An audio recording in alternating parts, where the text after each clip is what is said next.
I was saying yesterday that I think I'm the only Southerner who doesn't have an accent. And that's because I think I spent the first 20 years of my life trying to erase everything Southern about myself. And then, of course, I'm spending the next 20 years of my life trying to remember it all, to get it all back. Okay. Sorry about that. Should I repeat what I just said? Here's a memory. When Hurricane Betsy was coming to New Orleans, my daddy, he took me and my brothers and sisters, all 7 of us, 8 of us actually, and my mother, out to Lake Pontchartrain to watch Betsy arrive. My daddy, he sat on the levee, and he liked to look out at the sky and the lake. The sky, the longer we stayed, got blacker and blacker, and the lake looked like a sheet of black granite. It was so still you could almost walk on it. My mom, you know, she was so angry. She wouldn't get out of the truck. She sat with her back to my father in the lake, refusing to come out. And she turned around every once in a while and said, "Willie, it's time to go home." And he'd say, "In a minute, Vi." And he'd sit right where it was. The kids, all of us, we were too busy having fun to want to go home. We ran around the decorative fountains that would shoot water up into the air, and the lights would change the water to colors like blue, and then yellow, and then red. My father, he didn't want to come home. But my mother finally grabbed the keys and she says, "Willie, I'm taking these children home." And she headed for the truck. He started to laugh because everybody knew Mama couldn't drive. And then he'd take us home. Sitting out on the levee, watching a hurricane approach must have been looking into a mirror, like looking into a mirror for my father. They tell me, my Aunt Evelyn told me, that his anger, silent and intense like an oncoming storm, would then burst forth violently at my mother and older brothers and sisters, destroying everything in his path. My Aunt Evelyn told me that while trying to save her life, one day my mother picked up a pair of pinking shears and stabbed him in the chest, nearly killing him. But I never saw any of that. And he never hit her again. Back at my house, aunts, cousins I never even knew, uncles, all came to my house when the hurricanes would come. They all agreed that it was the only time the housing projects was the safest place to be. The kids, all of us sat in the living room under covers and blankets, telling ghost stories, scaring each other half to death, while the adults sat in the kitchen listening to the radio and smoking cigarettes. Betsy was maybe an hour and a half away, but outside you can hear the rain and the wind screaming down the street, big chunks of metal and wood clinking and crashing. The adults would run into the living room, peeking out the curtains, trying to look past the tape and the wood that was boarded over the windows.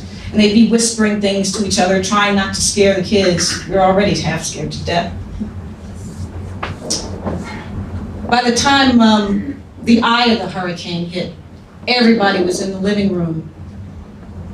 The radio was going, all the lights had gone out by that time. We'd listen to some crazy newsman or weatherman who they'd sent out to the eye of the storm. He'd be yelling, "The wind's really blowing hard! There's lots of rain!" Laughing.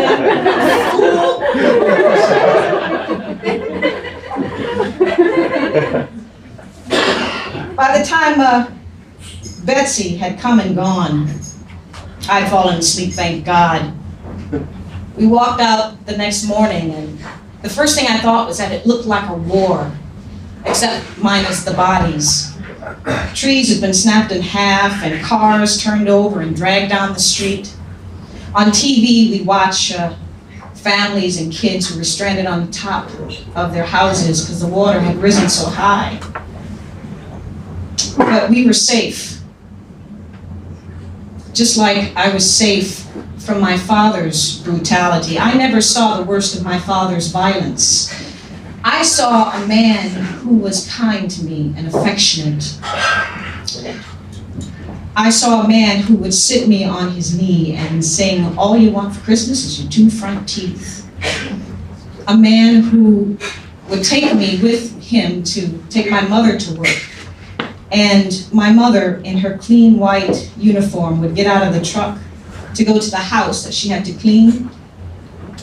And she'd walk towards the door, and the door would open, and these 2 little white kids would run out, and their arms stretched, running to her, and they'd grab her around her knees, and she'd bend down and grab them, and oh God, the pain and jealousy and hatred I felt for those 2 kids and my mother, God.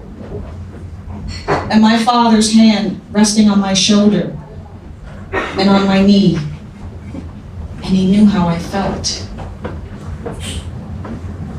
Every day I struggle with the memory of those kindnesses and the history of his abuse. I can't hate him, but I've given up liking him. My father planted trees and flowers for the city of New Orleans on city-owned land. He planted all the trees in the projects. We had a big fat oak tree right in front of our house. Our backyard looked like a little small English garden. It had roses and hydrangeas and daisies and petunias, you name it, we had it. He'd bring home sod too. And he'd lay the perfect green little squares in the front and backyards, and we used to lie on the grass and make angels like the kids up north did in the snow. It smelled so good. But there's not a day that goes by that I don't think about Willie and Violet, my parents. My father's been dead for almost 20 years and my mother for about 10. But every time I look in the mirror, I think of them. My mother's eyes and smile and her gestures. I keep looking for Willie. I wouldn't know him if I saw him. I never knew him really. But when I see a tall oak tree, that gray-brown cracked trunk, I think of my father's hands and how he used to bring home flowers from my mother's garden. Thanks.